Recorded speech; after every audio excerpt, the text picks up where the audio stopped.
Ryan, Justin Fields lost his black stripe last week. Just what are the things that he did to get to that point?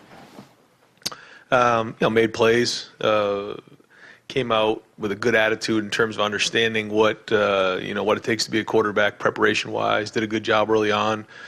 He's only been in the offense here for, I guess, 9 practices, and so he's picked it up pretty quickly, overall. And so, the fact that he's able to kind of run the offense right now with not a lot of reps under his belt, is pretty significant. And then made a few plays with his arm and with his feet. I want to ask you about Cam Babb and Justin Hilliard. I know they both suffered injuries. Kind of what's your plan for those guys now going forward, and what's your level of optimism that they can come back and contribute to this team at some point? Yeah, I think anytime you deal with these injuries, you never want them to happen. If they do happen early on in the spring, it gives you the best chance to get back and rehab. We got the best people in the business, and Stu and our guys will do everything they can to get them back and ready to roll. So I never want to take and put limitations on when guys can come back, because everybody's bodies are different.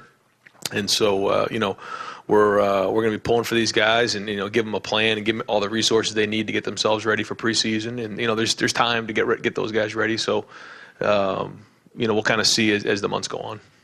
Right next door, Colin. Right, I know that Jonah Jackson isn't here right now, but why is he someone who you guys targeted, and do you envision him as more of a guard or a center? Yeah, we always want to be at 16, and we were down a little bit going into the January there. And so, we added Enoch and DeWan, and then having Jonah as an older guy to kind of fit, right there. When we lost Mike Jordan to the draft, that kind of was a hole inside. He can do both. He can play guard and he can play center, which gives us a lot of flexibility there and moving him in. So not really sure, coming in exactly where we're going to start him based on how things shake out this spring and who wins the positions inside. We'll kind of go from there. You also have Harry Miller coming in from Atlanta, Georgia. And so all those guys are going to be thrown into the mix in preseason. So you have that, and those guys all mixed in with Thayer. That's a whole nother line. That's 5 guys. And so this spring, we've really been working with 2 lines because we don't have those 5 guys here practicing in the spring.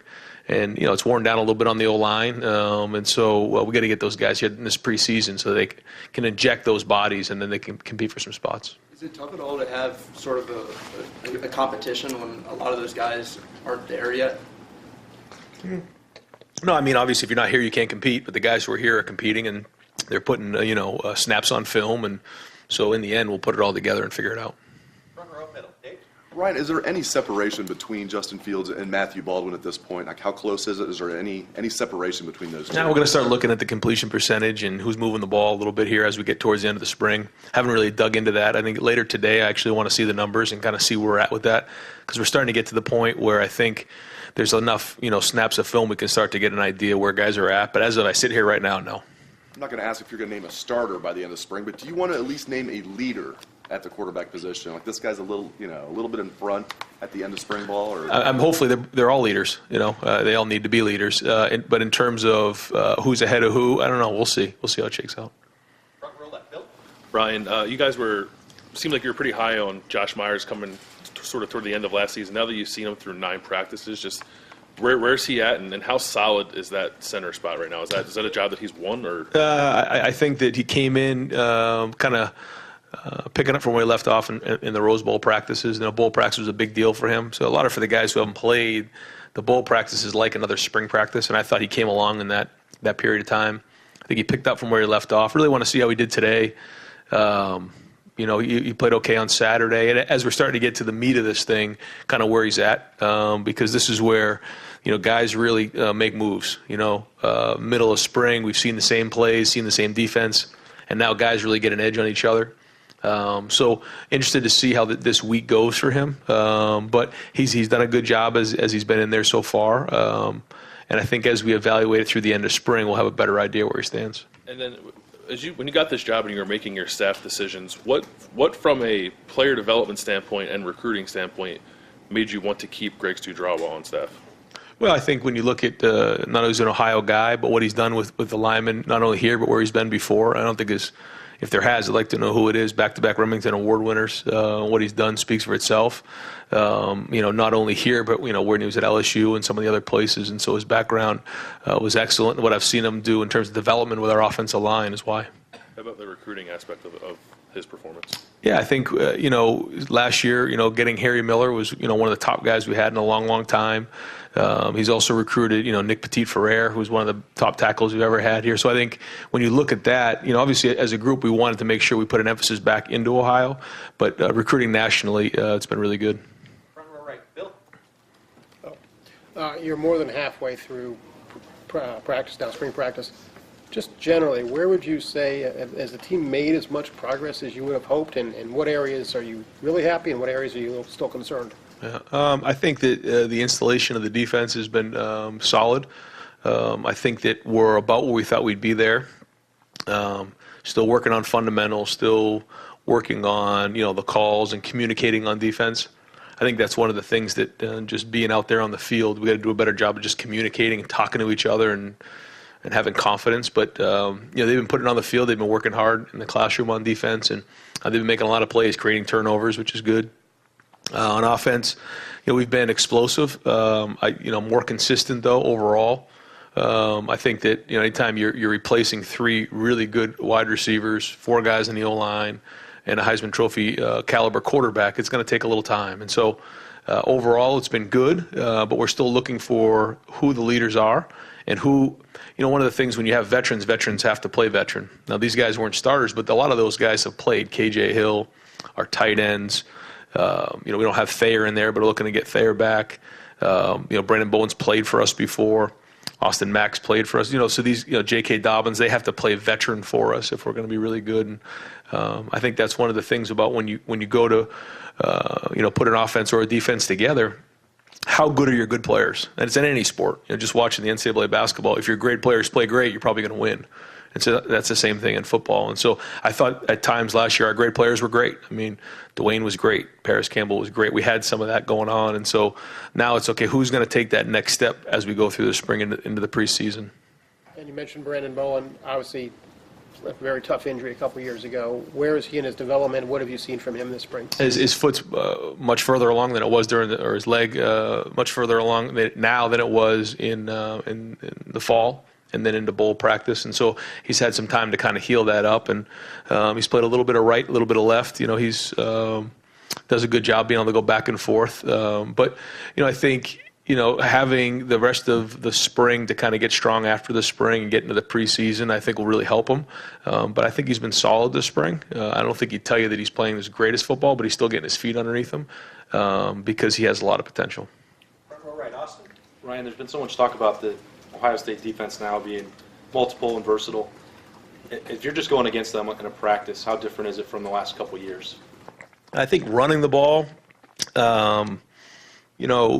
it's similar.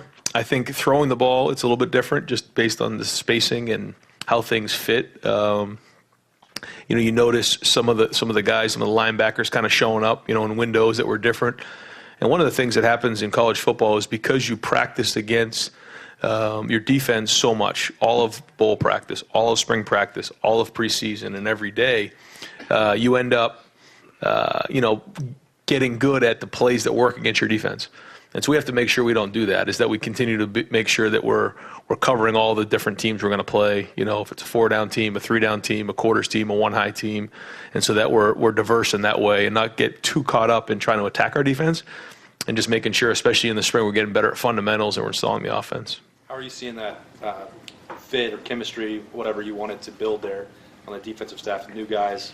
It's now almost through with spring almost. Yeah, I think it's been good. I think they're finding their rhythm. I think that when you look at just kind of how it looks on the field in terms of how they're coaching it, how they're calling it, we have been doing some play it stuff so that they have to feel what it's like to call and who's calling it and if it's a tempo and third down and getting the personnel right. So.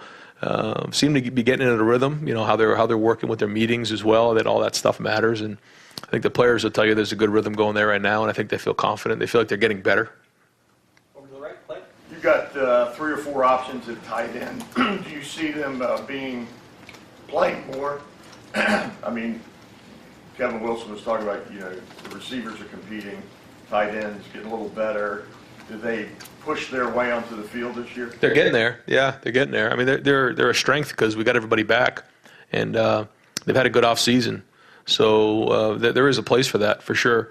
And then what happens is you end up not only competing by your position, but you end up competing by personnel groupings. So if the second tight end is better than the third receiver, then we're going to see two tight ends in the game. And we've been messing around with some of that this spring, and some of it's looked pretty good. And so that's one of the things that I mentioned this before. The strength of a college football coach is being able to adapt and being able to figure out what your strengths are, who the best personnel is, and then putting the right package together on the field and not just putting a system in. Because although you're recruiting those kind of guys, you're not drafting, and you don't know exactly sometimes what you got. Did you say you are calling plays this fall? That's the plan. That's the plan. Letting the guys kind of do it this spring, but that would be the plan. Yes.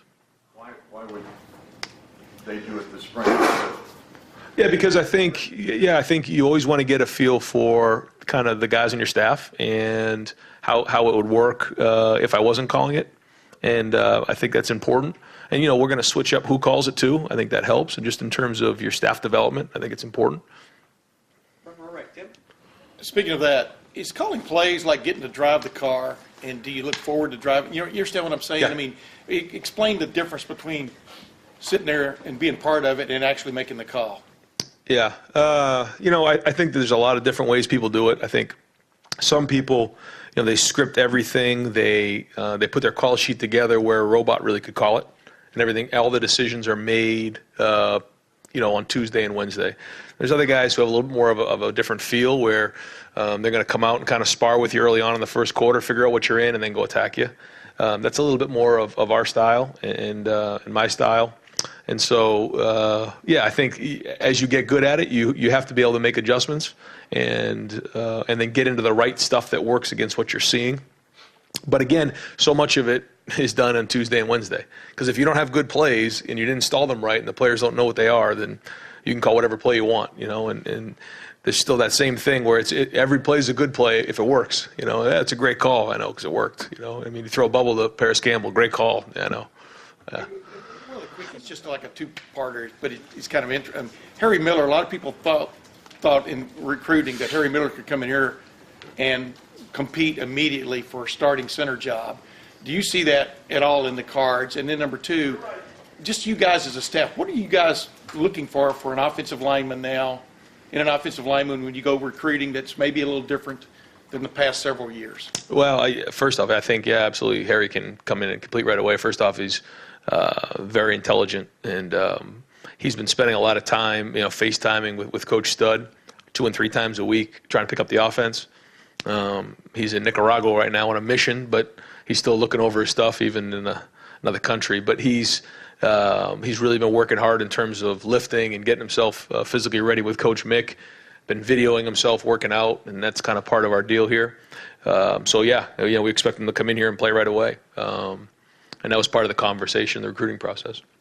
Yeah, in terms of, in recruiting offensive linemen, there's a lot that comes into it. There's certain body types out there. There's guys who are, just tackles, and they kind of have those body types, long levers, and they're athletic, which is kind of what we look for in our tackles. Then there's the swing guys who are they can play, multiple positions. Usually those guys are in the 6'5" range. They can move inside, they can go outside. Kind of Brandon Bowen's a good example of somebody like that. And then the guards are more of the thicker guys. So the guys, Wyatt Davis is a great example of that. Kind of a road grader in there. He can move a 3 technique. He can power in there. He can block a nose guard and not get knocked back into the quarterback's lap. And the centers are usually a little bit more athletic. They're again, kind of built lower to the ground, not as tall. Mike Jordan was kind of he was different. He was an outlier there. Usually the guys like Billy Price and Josh and those kind of guys are built more lower to the ground where they can move quickly and get their hands on you. But this idea that y'all are looking for a more leaner type offensive lineman. Is that just wordplay, or are you guys looking for a lighter as opposed to a heavier guy? I think when you look at linemen nowadays, even all those guys who were in the combine, they all look like athletes. They don't look like they used to 20 years ago, where they were just the big, heavy set guys. They're all very athletic nowadays, and you have to be a good athlete to be an offensive lineman. But again, it also depends on what position they play. Tackles have to be super athletic. The guards can be a little bit bigger and heavier set. So I think it depends on what you're looking for there. But yeah, offensive linemen are much more athletic than they used to be. Okay, we've got time for just a couple more, so we've got a noon event going on in here. Far right, Tony. All right, I know you're not scheming against your defense right now, but as a play caller, as a offensive coordinator, what goes through your mind when you've got a guy like Brendan White, Sean Wade in the same defense, both versatile? How does that alter your thinking when that's the defense you have to attack? Well, you try to figure out in terms of like defensive personnel. Yeah, I think you try to figure out, okay, are they putting three backers in the game? If they are, what kind of matchup does that give us? And then when they take a safety and bring him down as a backer, as a nickel or a big nickel, okay, now what does that give us? And then you try to find their tendencies. You know, they're not going to do everything. So when those guys are in the game, what do they typically do? What's their job description? And so as an offensive, staff, you try to figure that out just in general, and then you try to take advantage of it. When you have somebody, I guess, maybe putting in smaller packages and things with personnel, does that create more issues for the offense? Like the team scheming or trying to figure them out throughout the week just gives them more to figure out and look for those tendencies? Yeah, it does. I mean, the more you can change up the looks but still be efficient at it, that's the key. I mean, it's easy just to put in a bunch of stuff, but now if you put it in, is it efficient? Is it working? And when you can do that and you can be really good at certain things in multiple packages, that's when you really got something special, because it's a lot harder to prepare for on either side of the ball. One final question goes to the new kid on the block, Joey Kaufman from the Columbus Dispatch. Hi, Joe. How are you? Wanted to ask about the quarterbacks. You mentioned looking at their completion percentage. I'm curious what kind of traits you look for when you're evaluating those guys in that position. Oh, yeah. We could be here for a while on that one. But obviously, when you're looking at the numbers, you're looking at accuracy, ability to stand in the pocket and deliver the ball on time, understanding the offense, managing the game, making good decisions in the run game, and trying to figure out who you are as a quarterback, because everybody's built a little different and their skill sets are different. And then do you use those skill sets to your advantage? And so what I mean by that is, if you can run and you're really athletic, do you do a good job making good decisions reading an end? If you're in the pocket, can you find your check downs? Those type of things as you go. But at the end of the day, can you lead 10 men on the field, and do you move the ball into the end zone? That's the goal. And then along the way, there's a lot of different details that go into it. What have you seen from Josh Myers at center? Yeah, I mean, again, a guy who's coming to work every day, he understands what's going on, he makes the calls, he's been in the system now for a couple of years, so I think he feels comfortable there. He's tough. He's shown toughness. He's got to bring it every day now, and he's got to be a veteran. Great. Coach, thank you very Okay, much. thanks, guys.